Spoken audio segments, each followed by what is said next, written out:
ചേച്ചി ടുലിപ്സ് ഉണ്ടാക്കാമോ? പിന്നെന്താ, സിമ്പിളായിട്ട് നമ്മുടെ കയ്യിലുള്ള പേപ്പർ വെച്ചിട്ട് തന്നെ ഒരു അടിപൊളി ടുലിപ്സ് ഉണ്ടാക്കിയെടുക്കാം. ഞാനിവിടെ കളർഡ് A4 ഷീറ്റ്സ് ആണ് യൂസ് ചെയ്തേക്കുന്നത്. കളറില്ലാത്ത വൈറ്റ് A4 ഷീറ്റ്സ് യൂസ് ചെയ്തിട്ട് നമുക്ക് ടുലിപ്സ് ഉണ്ടാക്കാവേ. എടുത്ത് പേപ്പറിൻ്റെ എല്ലാം കറക്റ്റ് സൈസ് ഞാൻ സ്ക്രീനിൽ കാണിക്കാവേ. ഞങ്ങൾക്ക് എളുപ്പം മനസ്സിലാക്കാൻ വേണ്ടിയിട്ടാണ് ഞാൻ പെന്ന് വെച്ചിട്ട് മാർക്ക് ചെയ്തേക്കുന്നത്. അപ്പോൾ അതുപോലെയെല്ലാം ഒന്ന് മടക്കി കൊടുത്തിട്ട് ഇതുപോലെ ഒന്ന് കട്ട് ചെയ്തെടുക്കണം.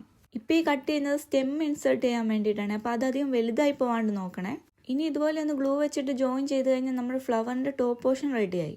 ഇനി നമുക്ക് ഫ്ലവറിന് സ്റ്റെമ്മ് റെഡിയാക്കി എടുക്കാവേ. ഞാനിവിടെ ഒരു പേസ്റ്റൽ ഗ്രീൻ A4 ഷീറ്റ് തന്നെയാണ് യൂസ് ചെയ്തേക്കുന്നത്. അത് ഇതുപോലെ ഒന്ന് റോൾ ചെയ്ത് കൊടുത്തിട്ട് ഒന്ന് ഒട്ടിച്ചു കൊടുക്കണം. സ്റ്റെമ്മിൻ്റെ ടോപ്പ് പോർഷൻ ഇതുപോലെ ഒന്ന് കട്ട് ചെയ്തിട്ട് ഫ്ലവറിൻ്റെ അകത്തോട്ട് ഇൻസേർട്ട് ചെയ്ത് കൊടുക്കാവേ. അപ്പം നമ്മുടെ ഫ്ലവറായി സ്റ്റെമ്മായി. ഇനി നമുക്ക് ലീഫിന് വേണ്ടിയിട്ട് ഇതുപോലെ കറക്റ്റായിട്ടൊന്ന് മടക്കി കൊടുത്താൽ മതിയേ. കാണുന്ന പോലെ അത്ര ടഫ് ഒന്നും അല്ലാട്ടോ ഉണ്ടാക്കാനായിട്ട്. ഇതെന്താണെങ്കിലും എല്ലാവരും ഒന്ന് ട്രൈ ചെയ്ത് നോക്കണേ. ഞാൻ എന്നിട്ട് ലീഫ് ഡബിൾ സൈഡ് ടേപ്പ് വെച്ചിട്ടാണ് അറ്റാച്ച് ചെയ്ത് കൊടുക്കുന്നത്. ഇനി ഒരു പെൻസിൽ യൂസ് ചെയ്തിട്ട് ലീവ്സിൻ്റെ അറ്റവും പെറ്റൽസിൻ്റെ അറ്റവും ഇതുപോലെ ഒന്ന് കർവ് ചെയ്ത് കൊടുക്കണേ. കുറച്ചധികം ടുലിപ്സ് ഉണ്ടാക്കിയിട്ട് നമുക്ക് ഒന്നെങ്കിൽ വേസിൽ വെച്ച് കൊടുക്കാം, അല്ലെ ഇതുപോലെ ബൊക്കെ ആയിട്ട് ഉണ്ടാക്കിയിട്ട് നമുക്ക് ആർക്കെങ്കിലും ഒക്കെ ഗിഫ്റ്റ് ചെയ്യാനും നല്ല ഓപ്ഷനാണ്. ഇഷ്ടപ്പെട്ടോ ഒന്ന് ലൈക്ക് ചെയ്തേക്കണേ.